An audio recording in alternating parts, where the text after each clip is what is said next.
खा वो सकूत ढाका हो या स्कूल आर्मी स्कूल का वाक़या, इस पे दो राय नहीं है कि ये इंतहाई अफसोसनाक वाक़यात हैं।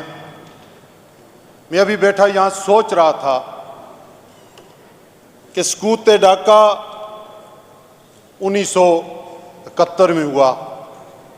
उस वक्त मेरी उम्र 7 साल थी और आज मेरी उम्र 62 ईयर्स है और राउंड अबाउट ये 54 साल से हम ये किस्सा सुन रहे हैं। वो फारसी का शायर था, उसने कहा था कि ताज़ा खाई दाश्तन गर जख्म आए सीना रा, गाए गाए बाज खां ई किसाए पारीना रा।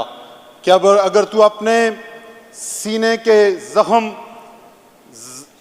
ताज़ा रखना चाहता है तो इस पुराने किस्से को बार बार दोहराता जा।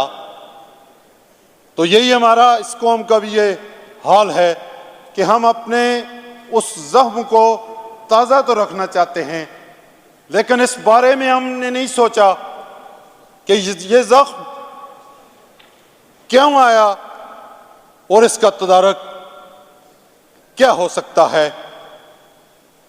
मेरे भाई कुंडी साहब ने बात की कि इसमें अदम मसावत थी, इसमें मुआशी हालात थे, उसमें अदम मसावत थी। लेकिन माजरत के साथ कुंडी साहब, इसमें इससे भी बड़ी बात सियासी, वो सियासी वाक़यात थे कि 1971 में वो मैंडेट जो मशरकी पाकिस्तान के अवाम को दिया गया, वो मैंडेट उन्हें ना मिला।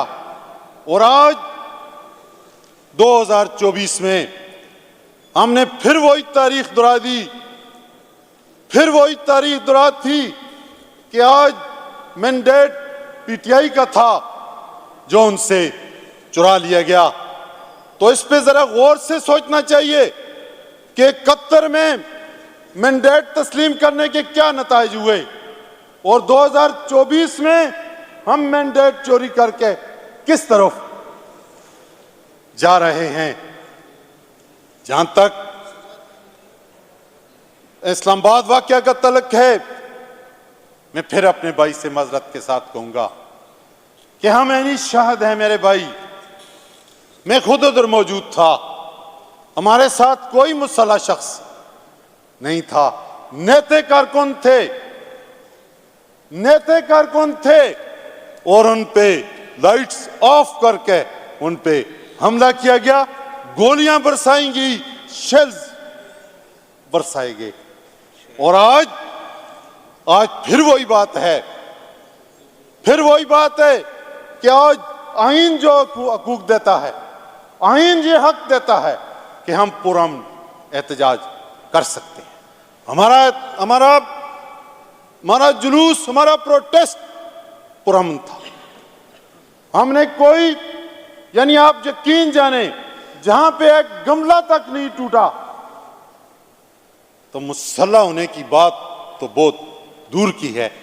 बहरहाल जनाब स्पीकर, इन सारी बातों पे मैं 2-3 दिन पहले एक स्कूल का फंक्शन था, उसमें गया।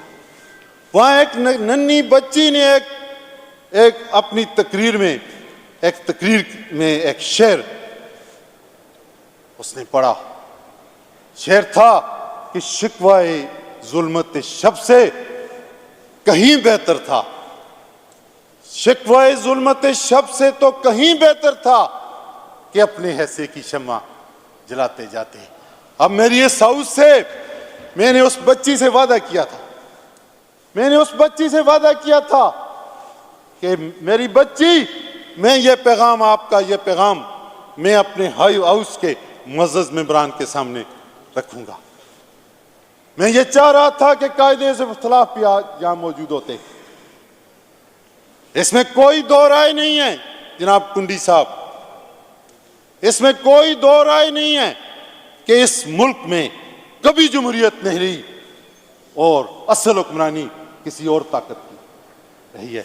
तो आइए गुज़श्ता रासलात आइंदा राह एहतियात, आइए इस जुल्मत शब का शिकवा करने के बजाय हम इसमें अपने अपने हिस्सा की शमा जला देते हैं। इसमें इस हाउस ने, केपी हाउस, इसका किरदार यकीनन जनाब स्पीकर आपकी सरबराही में इसका बड़ा अहम रोल है और ये बड़ा इफेक्टिव रोल अदा कर रहा है। इसको मजीद इफेक्टिव करने की जरूरत है। आइए हम मिल बैठते हैं, हम इस अपने सूबा की हद तक, इसके अमन व अमान की हद तक हम इसमें बात भी कर सकते हैं और इस प्रोग्राम को लेकर आगे भी जा सकते हैं। जनाब कुंडी साहब, आज भी मैं पॉपुलेशन काउंसिल की मीटिंग में था इस्लामाबाद में, वहां पे सारी बातें हुई तो वहां पे शीरी रहमान साहिबा थी, वहां पे नवीद कमर साहब थे, वहां पे फारूक स्टार साहब थे। तो मैंने मीटिंग में उनसे अर्ज की कि आप तीनों हुकूमती पार्टी के सीनियर तरीन पार्लियामेंटेरियन हैं, मेरी आपसे ये गुजारिश है कि हम तो कह रहे हैं कि पॉपुलेशन वेलफेयर हो, हम तो कह रहे हैं ये इस तरह हो। मैंने उनसे अर्ज की कि आप अपना हमारा पैगाम लेकर जाएं हुकूमत के पास, NFC अवार्ड के तहत हमें जो ऐसा मिल रहा है वो हमें दिया जाए।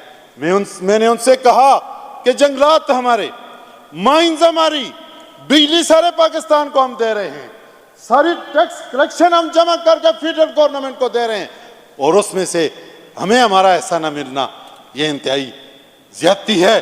तो ये वो बातें हैं जिनके लिए इस हाउस को एक पॉइंट एजेंडा होना चाहिए और वो एजेंडा बातें हमारी हैं। इमरान खान उम्मत मुस्लिमा के लीडर हैं, उनको उनकी हुकूमत का ख़त्म करना गलत है, उनको पाबंद सलासल करना गलत है, PTI के कारकुनों को शहीद करना इंतहाई जुल्म है। इसमें न किसी हिज़्ब इख्तिलाफ की दूसरी राय हो सकती है, न हिज़्ब इक़्तिदार के बेंचों पर बैठने वाली की कोई दूसरी राय हो सकती है। लेकिन ये हमारे अपना मौक़िफ़ है, इसको हम लेकर जाएंगे। हमारी जदोजहद इमरान खान की रिहाई तक, कारकुनान की रिहाई तक और मैंडेट की बहाली तक जारी रहेगी। लेकिन उसके साथ साथ इस सूबा के लिए हमें एक पॉइंट एजेंडे पे इकट्ठा होना चाहिए और उसके लिए हमें अपने सारे सबको एक यकजान होकर हमें जाना चाहिए ताकि इस सूबा के अमन व अमान भी बेहतर हो सके, इस सूबा को इसका हिस्सा भी मिल सके और ये सूबा अल्लाह के फजल से तरक्की कर सके। शुक्रिया जनाब।